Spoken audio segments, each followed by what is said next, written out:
alamin naman natin kung sino-sino mga tennis icon ang mga magpapakitang gilas sa paggaganap na kauna-unahang WTA tournament sa bansa na Philippine Women's Open ngayong Enero sa Maynila.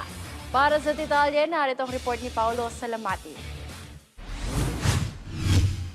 Nakatakdang magtipon-tipon ng mga top-ranked tennis players sa pagbubukas ng Philippine Women's Tennis Open ngayong darating na ika-26 hanggang sa katapusan ng Enero sa bagong ayos na Rizal Memorial Tennis Center sa Maynila. Bagamat hindi pa rin sigurado kung makakalaro si Philippine tennis sensation Alex Ayala sa nasabing kompetisyon, siniguro naman ni Philippine Tennis Association Secretary General John Ray Tiangco na magiging star-studded pa rin ang nasabing kompetisyon. Pangungunahan ito ng dating world number 17 at Olympic silver medalist si Donna Vekic ng Croatia, kasamang ilang players sa top 100 ng WTA rankings na sina Tatiana Maria ng Germany, Xinyu Wang ng China, Solana Sierra ng Argentina, Lulu Sun ng New Zealand at Moyuka Uchijima ng Japan. Kasama rin sa 32-player main draw sina Yulia Putincheva ng Kazakhstan, Camila Osorio ng Colombia, Yue Yuan ng China, Simona Waltert ng Switzerland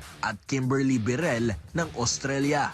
Nagkaroon din ng wildcard entry si Alex Ayala at si Janice Chen ng Indonesia. Ngunit nakadepende ang paglahok ni Ayala sa kanyang performance sa Australian Open na magsisimula sa January 17 at magtatagal hanggang Pebrero. Kasalukuyan siyang nasa New Zealand para sa Auckland Open bilang paghahanda sa unang Grand Slam ng taon. Sa madaling salita, kung aabot sa ikatlong round si Ayala ng Australian Open, posibleng hindi na natin makitaan ng presensya ang Pinay tennis icon sa Philippine Women's Open.